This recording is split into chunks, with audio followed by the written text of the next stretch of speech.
Pregnancy के समय private part में दर्द क्यों होता है और ये दर्द किन कारणों की वजह से होता है? इस दर्द से छुटकारा पाने के लिए क्या-क्या घरेलू उपाय कर सकते हैं? और ये जब दर्द होता है तो ये किस कंडीशन में डॉक्टर से तुरंत के तुरंत संपर्क करना चाहिए और कब ये दर्द नॉर्मल होता है, कब ये दर्द खतरनाक होता है? तो फ्रेंड्स, इस वीडियो में मैं पूरी जानकारी आपको डिटेल में देने वाली हूँ। तो वीडियो में आगे बढ़ने से पहले आपसे एक ही रिक्वेस्ट है कि अगर चैनल पे आप नए हो तो चैनल को ज़रूर सब्सक्राइब कीजिए और बेल आइकन ज़रूर प्रेस कीजिए, ताकि जब भी और जैसे भी नया वीडियो अपलोड हो सबसे पहले नोटिफिकेशन आपके पास चला जाए। सबसे पहले बात करते हैं फ्रेंड्स कि ये किन कारणों से होता है। ये जो पेल्विस एरिया में, आपके योनि में, आपके प्राइवेट पार्ट में, आपके निचले अंगों में दर्द किस कारणों से होता है? तो फ्रेंड्स, जब आप प्रेगनेंसी के तीसरे, चौथे, 5वें महीने में आ जाते हो तो आपके अंदर, आपके शरीर के अंदर रिलैक्सन हार्मोन जो है बनना शुरू हो जाता है। तो फ्रेंड्स, ये जो रिलैक्सन हार्मोन और ऑक्सीटोसिन हार्मोन होता है, ये जब रिलैक्सन हार्मोन बनता है तो ये क्या करता है? ये आपके सारे जॉइंट्स को लचीला करना शुरू कर देता है और आपके लिगामेंट्स को थोड़ा थोड़ा उसमें गैप करना शुरू कर देता है। जितनी भी आपके बॉडी में जॉइंट्स हैं, यानी कि आपकी कमर में जॉइंट्स है, आपके घुटनों में जॉइंट्स है, जितनी भी जॉइंट्स हैं उसको थोड़ा बहुत उसमें गैप करना शुरू कर देता है, थोड़ा बहुत उसको फैलाना शुरू कर देता है, लचीला करना शुरू कर देता है।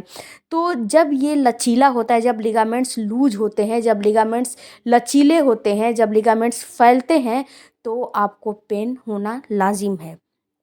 ऐसे ही आपके प्राइवेट पार्ट में भी लिगामेंट्स होते हैं, मांसपेशियाँ होती हैं, यहाँ पे जॉइंट्स होती हैं, जो कि यहाँ पे जब अंदर से जब ये लचीले होते हैं, जब ये अंदर से थोड़ा बहुत मुलायम होती है, थोड़ा सा इसमें गैप आता है, तो आपको दर्द होता है। और ये फ्रेंड्स होता क्यों है? तो फ्रेंड्स, ये इसीलिए होता है कि धीरे धीरे अपना काम करता रहता है, लिगामेंट्स को थोड़ा सा कमज़ोर बनाता रहता है, लूज़ बनाता रहता है, उसमें गैप देता रहता है। जब आपकी डिलीवरी हो तो सारे के सारे जॉइंट, सारे के सारे लिगामेंट्स थोड़ा सा लचीले हो जाएं, लूज हो जाएं, ताकि आपका शिशु तुरंत के तुरंत बाहर निकल जाए। पहली कंडीशन ये होती है। दूसरी कंडीशन ये होती है फ्रेंड्स कि आप अगर काफ़ी देर तक खड़े रहते हो या फिर काफ़ी देर तक बैठ के काम करते हो, दोनों कंडीशन में ये लागू होता है। अगर काफ़ी देर तक बैठ के काम करोगे तो भी आपके पेल्विस एरिया में दर्द होगा, और काफ़ी देर तक बैठ के काम करोगे तो भी आपके पेल्विस एरिया में दर्द होगा। क्यों? क्योंकि जब आप खड़े रहते हो तो शिशु का सारा भार आपके प्राइवेट पार्ट पे ही पड़ता है, आपके निचले अंगों पे ही पड़ता है, इसलिए वहाँ पे पेन होने लगता है। तीसरा जो कंडीशन होता है फ्रेंड्स कि अगर आपने अभी लेटे हो आप, और सपोज़ कि किसी ने आपके दरवाजे का, आपके डोर का बेल बजा दिया, आपने झटका दे के उठ गया, तो इससे क्या होता है कि अगर आप झटका दे के उठोगे, झटका दे के बैठोगे, तो भी इसमें दर्द होता है। आपको पीठ के बल बिल्कुल नहीं सोना चाहिए, इसमें आपको करवट लेके सोना चाहिए। और अगर आप किसी का आपका बेल बजा है, डोर बेल बजा है, तो थोड़ा सा रिलैक्स होइए।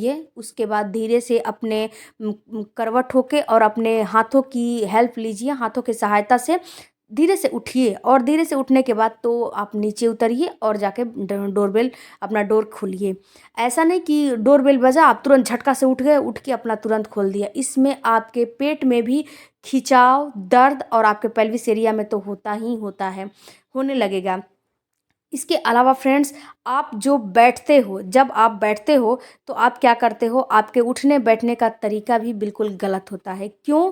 क्योंकि जब आप बैठते हो तो आप पैर को नीचे करके बैठते हो, क्रॉस लेग करके बैठते हो, जिससे कि आपकी पेल्विस एरिया में दर्द होने लगता है। आपको बैठना चाहिए तो ज़मीन पे नहीं बैठना चाहिए, डायरेक्ट ज़मीन के टच में बैठोगे तो भी आपको पेन होने लगेगा।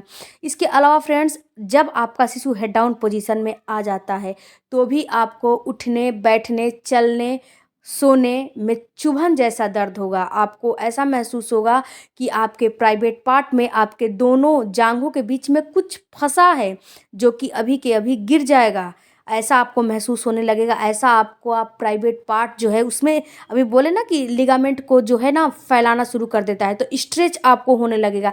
आप बैठोगे, उठोगे तो उसमें पेन होने लगेगा, क्योंकि वो फैलता है 9 मंथ में।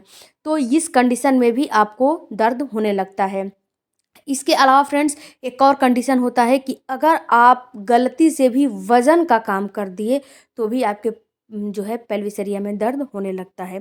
ये तो हो गए कि किस रीज़न से होता है। अब बात करते हैं कि अगर हो रहा है तो इसे ठीक कैसे करें।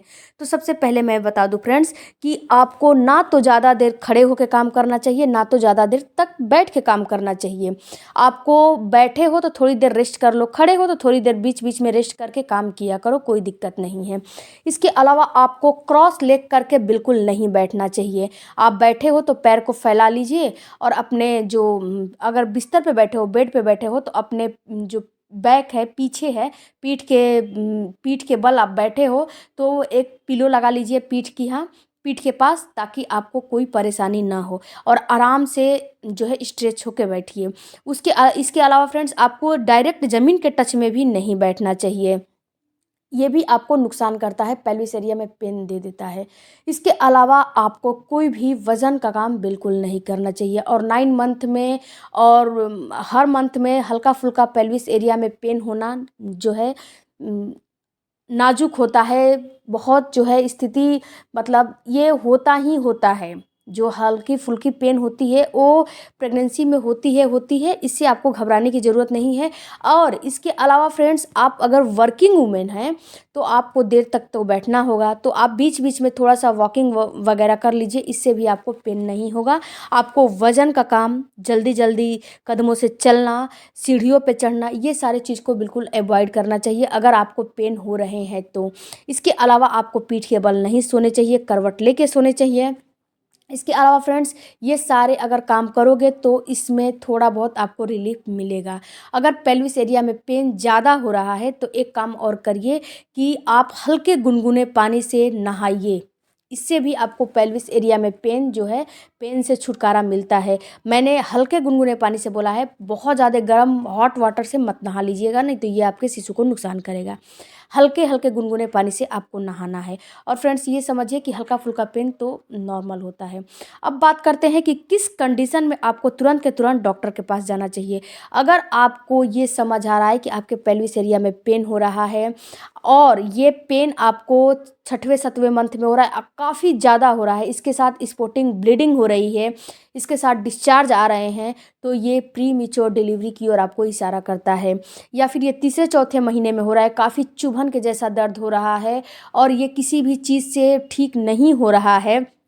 इसके अलावा फ्रेंड्स ये जो दर्द हो रहा है इसके साथ आपको बार-बार रिपीटेड इन्फेक्शन हो रहा है, बार-बार बदबूदार आपको जो है डिस्चार्ज निकल रहा है, तो ये भी मिसकैरेज का खतरा है और ये आपको दर्शाता है जो डिस्चार्ज निकल रहा है, अगर उसमें बदबू है, अगर वो येलो कलर की है, अगर वो ग्रीन कलर की है या फिर अगर वो ब्राउनिश है, तो ये समझिए कि ये आपको रिपीटेड इन्फेक्शन हुआ है। इसमें तुरंत आपको डॉक्टर से कंसल्टेशन करना चाहिए। अगर उसमें बदबू है, अगर आपके प्राइवेट पार्ट में योनि में खुजली हो रहा है तो आपको रिपीटेड इन्फेक्शन होगा, तो आपको मिसकैरेज भी हो सकता है।